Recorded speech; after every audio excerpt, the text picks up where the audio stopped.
स्वागत है आप लोगों का आज के क्लास में। तो पिछले क्लास में हमने जो है वो 40 क्वेश्चंस डिस्कस किए थे और वहाँ से आगे हमने जो है वो 41 क्वेश्चन से यहाँ पे स्टार्ट करेंगे। इसमें हम जो है वो जो भी आपका साइकोलॉजी यानी कि सोशलाइजेशन से रिलेटेड जो है जितनी भी इंपॉर्टेंट चीज़ें बन सकती हैं वो वाली हम जो है यहाँ पे क्वेश्चंस डिस्कस कर रहे हैं। तो चलिए स्टार्ट करते हैं। यहाँ पे आज का पहला क्वेश्चन, जैसे आपका क्वेश्चन है, सोशलाइजेशन बिगिंस फ्रॉम। जो सोशलाइजेशन है यानी कि समाजीकरण है वो कहाँ से शुरू होता है, यह यहाँ पे बोला गया है। पहले मैं आप लोगों को बता दूं कि जो स्टूडेंट जो है वो फर्स्ट टाइम पे जो है वो मेरे चैनल पर विजिट कर रहे हैं या फर्स्ट टाइम पे जो है इस क्लास को देख रहे हैं, तो आप लोग जो है जिन्होंने पिछली क्लासेस को नहीं देखा है, फर्स्ट टाइम देखने वाले हैं, तो आप लोग जो है वो रेखा क्लासेस करके ये चैनल आपको दिख रहा होगा जिसमें आप लोग क्लासेस देख रहे हैं। इसमें YouTube पे प्लेलिस्ट बनी हुई है जिनका जेबीटी कमीशन 2026 में जिन्होंने एग्ज़ाम देना है, तो वहाँ पे आप लोगों को 7 से 8 क्लासेस ऑलरेडी अपलोड मैंने वहाँ पे कर दी हैं। जिन्होंने पिछली क्लासेस नहीं देखी है आप वहाँ पे देख लीजिएगा, सीक्वेंस वाइज आप लोगों को सारी क्लासेस मिल जाएंगी, ठीक है। और उसी में जो हमने लास्ट क्लास की थी उसी में हमारी आज जो है वो नेक्स्ट क्लास है। तो यहाँ पे हम स्टार्ट कर रहे हैं यहाँ पर सोशलाइजेशन पॉइंट से रिलेटेड। जो समाजीकरण है वो शुरू कहाँ से होता है, तो आपको पता है कि बच्चा जो भी सीखता है, थोड़ा सा मैं आपको बता दूं सोशलाइजेशन के बारे में। सोशलाइजेशन होती है कि बच्चा समाज में लोगों के साथ में कैसे बात करता है, कैसे रहता है, कैसे चलता फिरता है, तो वो सारी चीज़ें जो है वो अपने दोस्तों से, समाज के पड़ोसियों से, लोगों से सीखता है ना। तो ये कहाँ से शुरू होता है, तो इस शुरुआत इसकी हमेशा कहाँ से होगी, फैमिली से होगी, यानी कि हमारा ऑप्शन बी करेक्ट आंसर हो जाएगा, ठीक है। फिर आ जाता है इंपॉर्टेंट क्वेश्चन है कि फर्स्ट टीचर कौन सा होता है, और ये मैं आप लोगों को लास्ट क्लास में भी जो है वो बता चुकी हूँ कि जो बच्चा है, बच्चे का जो पहला टीचर होता है वो कौन होता है। तो आपको पता है कि मदर जो है, माँ जो है, सबसे पहला टीचर जो है, पहला टीचर होती है बच्चे के लिए। नेक्स्ट क्वेश्चन है, फैमिली ट्रांसमिट्स, परिवार संचारित करता है, क्या ट्रांसमिट करता है, कल्चर ट्रांसमिट करता है, values, tradition, all of these. तो जो परिवार होता है वो बच्चों के अंदर क्या ट्रांसमिट करता है, क्या भेजता है, क्या संचारित करता है। तो परिवार जो है वो बच्चे को कल्चर भी सिखाता है कि हमारा क्या कल्चर है, हमारी क्या वैल्यूज है, हमारी क्या ट्रेडिशन है, यानी कि ऑप्शन डी करेक्ट आंसर हो जाएगा यहाँ पे। नेक्स्ट क्वेश्चन है, आपको पता है जिन्होंने जो है वो मेडिकल नॉन मेडिकल का एग्जाम दिया होगा, आपको पता है कि वहां पे अंडरस्टैंडिंग बेस पे जो है वो क्वेश्चंस पूछे जाते हैं, ठीक है। तो यहाँ पे नेक्स्ट क्वेश्चन है, नेगेटिव पेरेंटिंग लीड्स टू। जो नेगेटिव पेरेंटिंग होती है ये कुछ हमारे पेरेंटिंग स्टाइल्स होते हैं, है ना, जिनके बारे में हमने पीछे बात किया था। अथॉरिटेटिव होता है, जिसमें अच्छी अथॉरिटेटिव होती है, हमारी अच्छी पेरेंटिंग स्टाइल होता है। तो ये जो नेगेटिव पेरेंटिंग होती है वो किस चीज़ को जो है वो पालन पोषण किस कैसे नकारात्मक पालन पोषण से होता क्या है। एडजस्टमेंट होती है, माल एडजस्टमेंट होती है, कॉन्फिडेंस बढ़ता है, क्रिएटिविटी होती है। तो ऑब्वियसली जब नेगेटिव पेरेंटिंग स्टाइल होगा आपका अच्छे से, मतलब नेगेटिव और पॉजिटिव का मतलब क्या है कि अगर आप बच्चे को, मान लीजिए कि आप बच्चे को बहुत ज़्यादा प्यार करते हो मत और उसको कभी डांटते नहीं हो, तो वो भी आपकी अच्छी पेरेंटिंग स्टाइल नहीं है। अगर आप बच्चे को डांटते भी हो, मतलब जब वो गलती कर रहा है आप उसको प्यार भी बराबर कर रहे हो, दोनों चीज़ें बैलेंस में है, तो वो एक अच्छा पेरेंटिंग स्टाइल है। तो नेगेटिव पेरेंटिंग जो है वो माल एडजस्टमेंट को, कि बच्चा समायोजन अच्छे से नहीं कर पाता है, चीज़ों के बीच में एडजस्टमेंट नहीं कर पाता है, उसे माल एडजस्टमेंट कहेंगे, ऑप्शन बी करेक्ट आंसर होगा।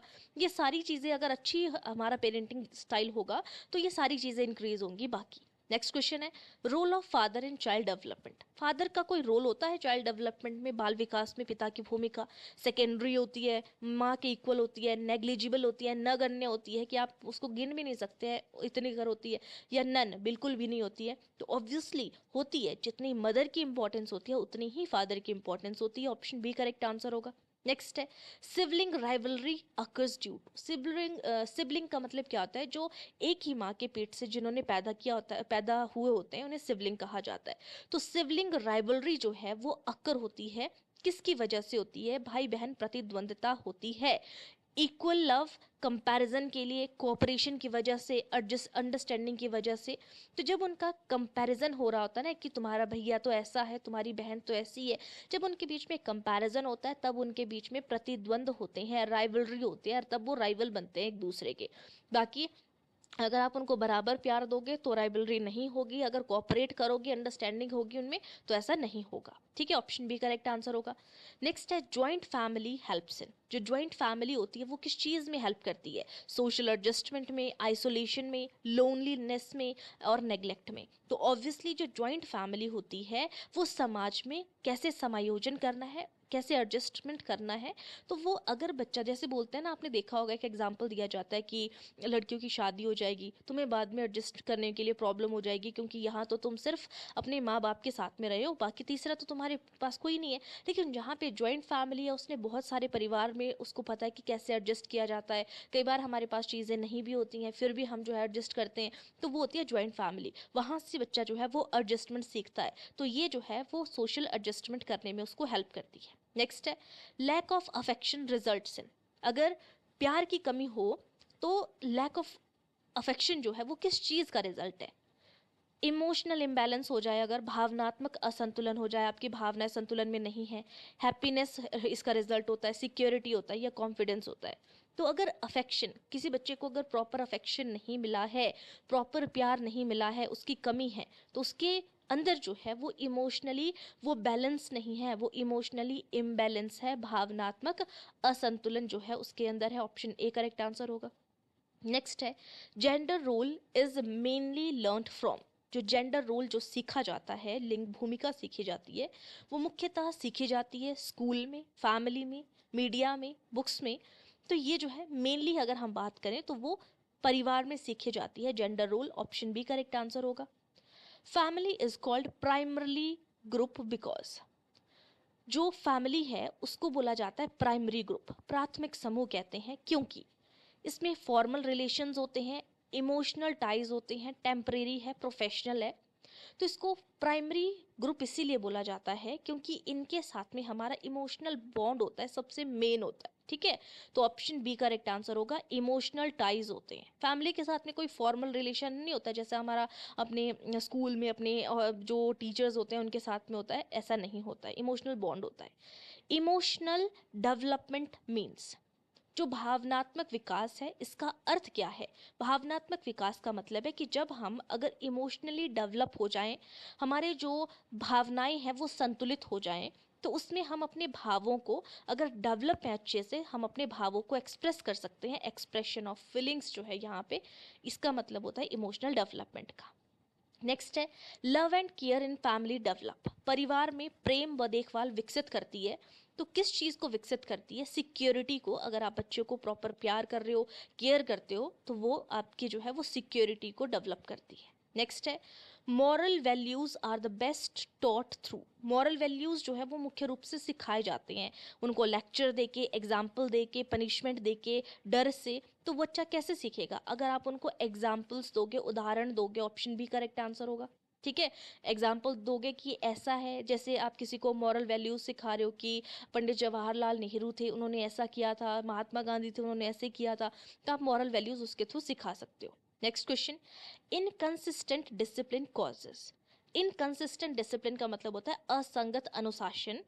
इससे होता क्या है? इनकंसिस्टेंट है, असंगत अनुशासन है, उससे स्थिरता होगी, भ्रम होगा, सुरक्षा होगी, आत्मविश्वास होगा, क्या होगा?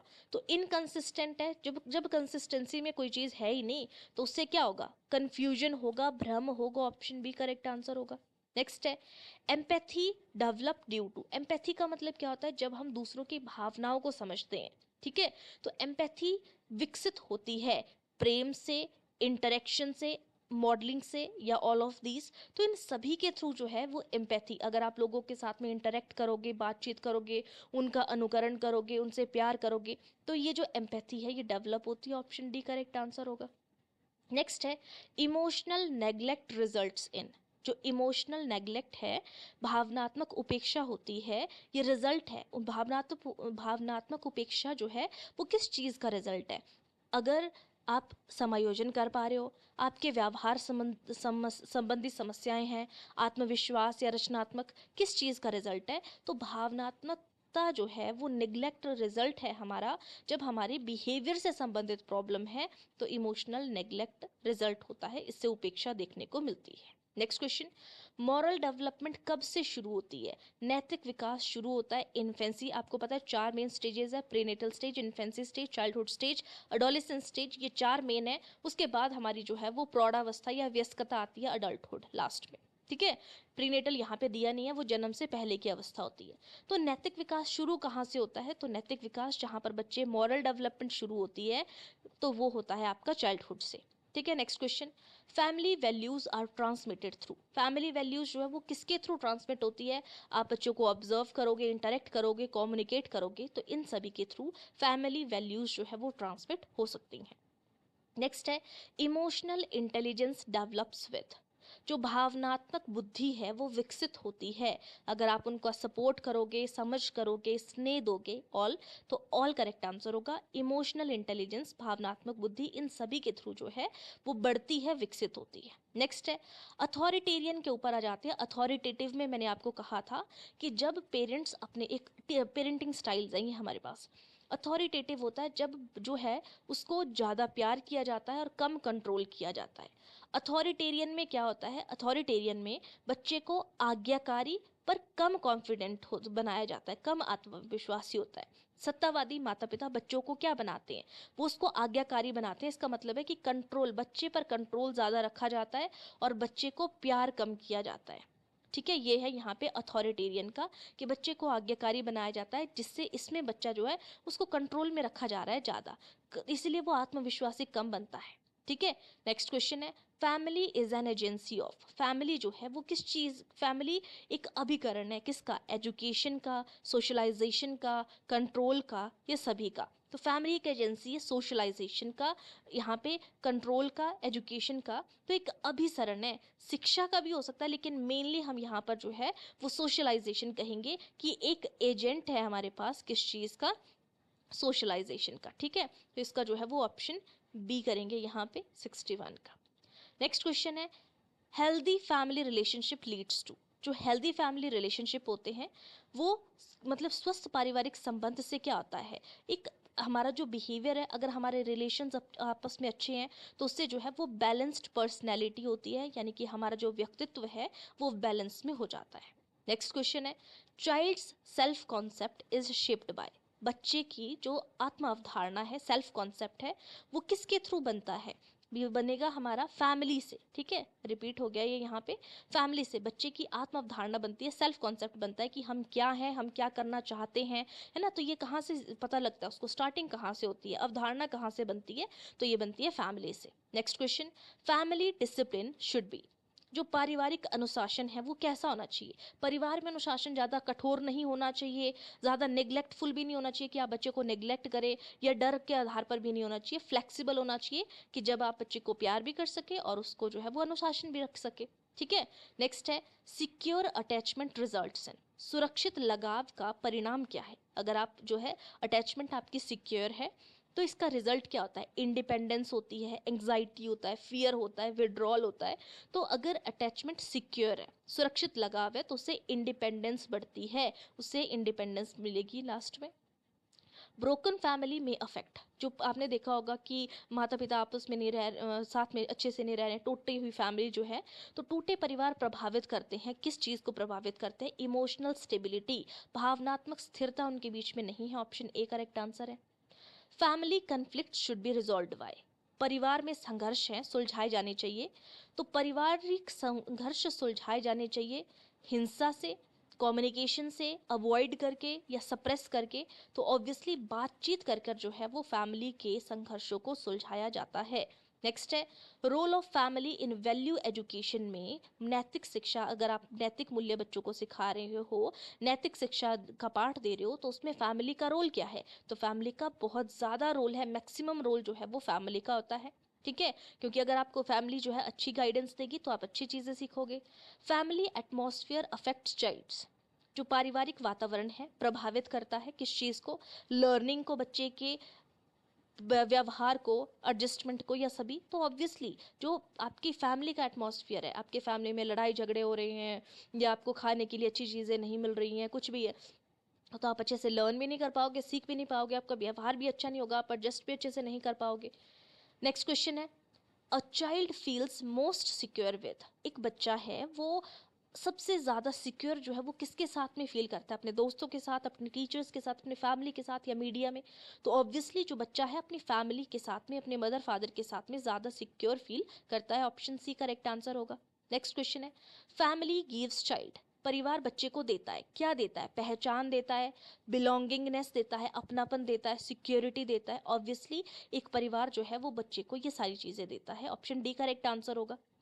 पेरेंटल वार्मथ डेवलप्स, जो माता पिता का स्नेह जो है वो विकसित करता है। क्या विकसित? अगर आपके माता पिता आपसे स्नेह करते हैं, प्यार करते हैं, तो वो क्या विकसित करता है? Confidence, fear, stress, aggression. Obviously बच्चा कॉन्फिडेंट बनता है अगर उसके माता पिता उसे प्रॉपर प्यार दे रहे हैं, स्नेह दे रहे हैं।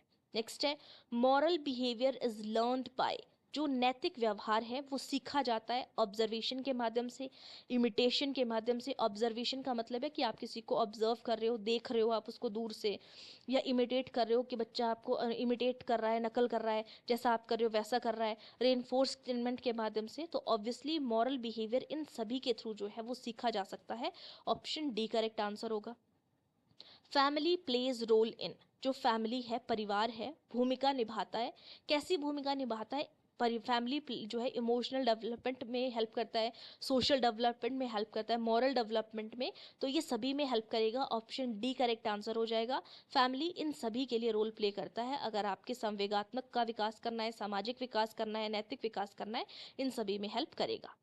Democratic family atmosphere results in, जो लोकतांत्रिक पारिवारिक वातावरण से क्या होता है, क्या रिजल्ट निकलता है? अगर डेमोक्रेटिक फैमिली एटमॉस्फेयर है, आपको स्वतंत्रता है अपने तरीके से काम करने की, तो डर का रिजल्ट निकलेगा, या आप क्रिएटिव बनेंगे, या आप अलग होंगे लोगों से, या आक्रामक बनेंगे, गुस्से वाले होंगे। तो ऑब्वियसली अगर आपको डेमोक्रेटिक फैमिली एटमॉस्फेयर मिल रहा है तो आप ज़्यादा से ज़्यादा क्रिएटिव बनेंगे, क्रिएटिविटी का काम करेंगे।